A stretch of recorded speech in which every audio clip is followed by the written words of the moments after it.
Welcome back to World of Tanks with Captain Canada.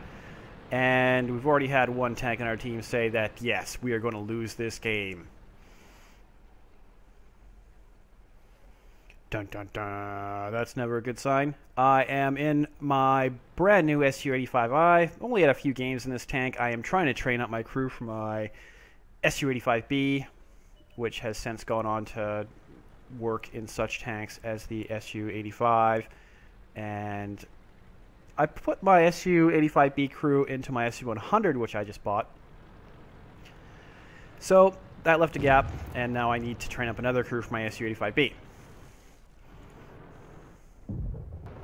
So Cromwell decided that the best course of action was to drive into all of our heavy tanks and die. But he did manage to get a couple of our tanks killed.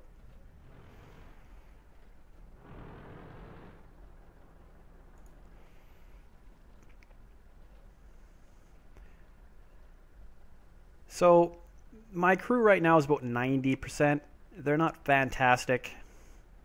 They're able to tie their shoes and shoot in the general direction your tank's pointing, but the stuff all doesn't always go to plan. So I took up a spot in the middle because this tank gets semi good matchmaking, better than normal tank. You only see tier 6 unless you team up with someone and you fail yourself. So not much going on quite yet.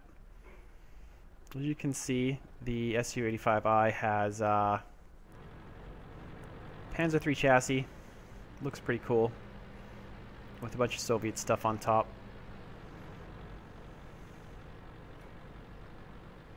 Basically has the same gun as a KV-1.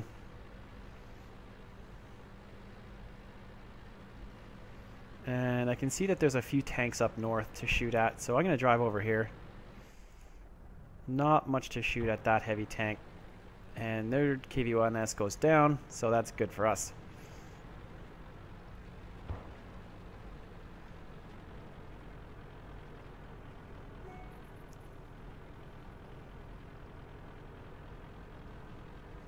The mobility of this tank's pretty good. It's across normal terrain and stuff, like you can do like 30 to 50 kilometers an hour. I'm kind of going uphill right now, so it's not going quite as fast. Plus my driver is he's only driving part-time. Sometimes he delivers like Soviet vodka pizzas.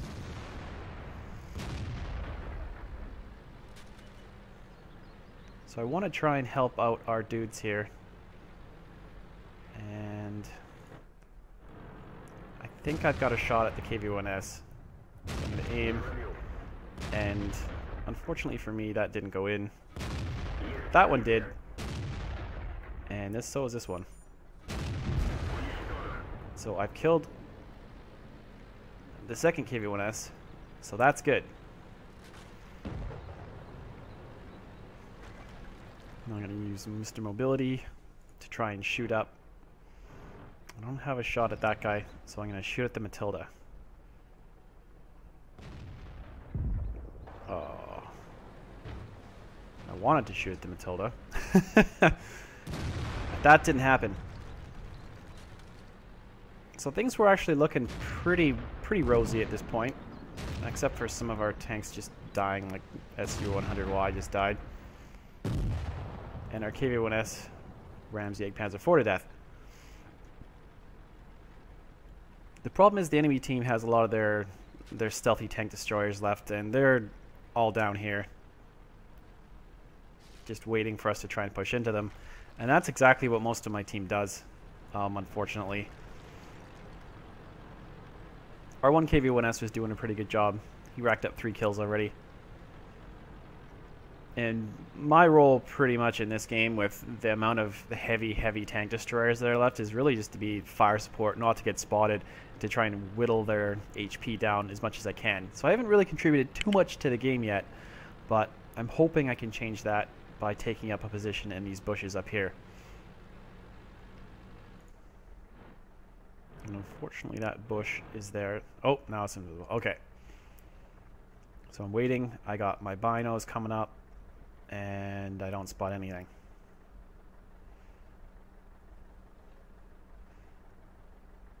The turret, not the turret, but the gun shooting arc in the tank is pretty okay. It's not the worst thing about the tank by any stretch. And that's not good. There goes our Jackson. And to my left, or to my right, you can see that KV-1's moved in there and managed to get spotted by something, and he's getting shot, which ain't good. I don't even think he fired, but they're blind firing like crazy, so I don't have a really great shot at this fella, the Dickermax, but I'm going to hit him anyway. I'm going to reload and hit the Hellcat. And I want, oh yeah, that was a really nice shot by the KV-1. He derped him from pretty long range. You know, if accuracy was more like reels, I don't think that shot should have been anywhere near where it did hit. But he managed to get the shot off. I think it's kind of hilarious that he did. But for whatever reason now, he decides that he's going to drive across and sit in the water. And yeah, I don't know why he did that. And now I really want to shoot the Nashorn. Gotta get a shot into the Nashorn. So I aim my shot in. It's a little bit slower than usual. And that one went high. I'm a little bit annoyed by that one. And shooting at an 88, probably not going to happen at this range. I'm just hoping I can track him. But again, my gunner, and actually the gun's only like 0.43. So it's not super accurate at range. It sometimes can hit, but it's better at shooting spongy targets like the Nashorn or the Hellcat or the Dick-Max. And I was shooting and shooting and shooting and shooting and missing. and a lot of that missing can be attributed to the fact that my tank doesn't have the best driver or the best gunner, whether it's commander or the best anything. So there's not, the game didn't look great at this point. We had a tier 6 and a tier 5 and a Hummel left. They had an 88 and a Nashorn, except the Nashorn just got bit because our Cromwell killed it. But now we've got an 88 versus a Cromwell, which isn't really the best situation because our Cromwell only has about one shot in him, maybe two if he's lucky.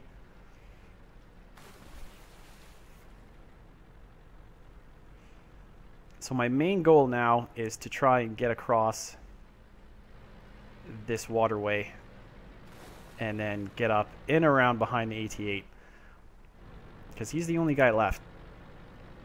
So I just want the Cromwell not to die, because if he can just play coy with the 88, that's going to give me time to drive across and get in behind. And it's not the slowest tank in the world. The mobility is actually pretty good. When you can get it downslope like that, like I'm doing about 45, it's actually quite good.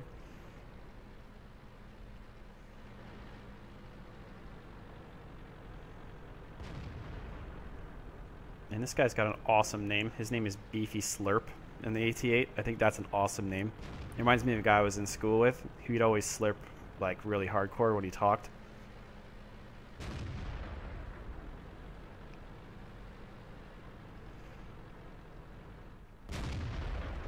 Alright, so we're just going to slow this down. Now I've got the ass end of the 88. We're going to turn and aim it up. He tracks him. I shoot him once. That busted his engine. And that's going to be it. He gets set on fire, and he's done. So shooting at 88s with the Su-85i, probably not the best idea, especially at range there. I had multiple times to shoot him, but it just wasn't going to happen against that tank.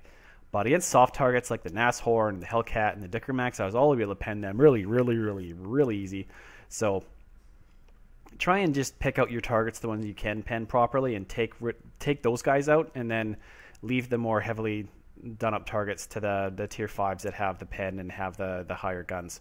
So this is my first more decent game I've had in SU-85i, because I've been playing it with a really bad crew that started at 70%, so it wasn't worth showing any of my previous replays. But this one was pretty good. I did 1,050 damage and got 2 kills in a tier 6 game, and it was mostly shooting at the higher tier tanks when I did fully engage in the battle a little bit more fully. So SU-85i is not bad. I really like the rate of fire. The accuracy kind of throws it off a bit, but the pen's decent, and with the prem shells you end up doing about 170 for pen, so that's not bad either. So SU-85i, I'll probably be doing a review of it later on. I haven't had enough games in it to really form a full opinion event yet, but it's definitely decent. I like the preferred matchmaking it gets, and it generates a decent amount of credits. For a game like this, you end up pulling in like 30 or 40,000. So, and the shells don't cost anything if you don't fire prem rounds, which most of the time you don't need to. It generates pretty good credits for a, was it a $10 tank, $15 tank, something like that. And this was bought for me by Big Boob too. So I'd just like to say thanks again for this tank, and thanks for watching. I'll see you again next time.